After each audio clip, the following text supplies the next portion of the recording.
So I guess, Susan, first off, thank you for coming on and chatting with me. This was a really interesting conversation. And last but not least, going back to HyBryte for just a second, how would this be really good for people in terms of like as an important addition to their choices? Well, I think first and foremost, again, this will be the first treatment like this for patients with early stage, which is very, very exciting. And I know we've been monitoring and tracking the clinical trial as it's been going forward and as data has become available. So some very interesting outcomes from the clinical trial data related to some of the different variants and so forth of the disease.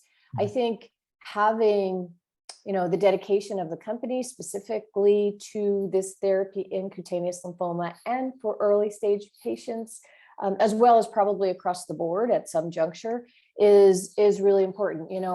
There will never be a one size fits all, particularly in this disease because it's so complex.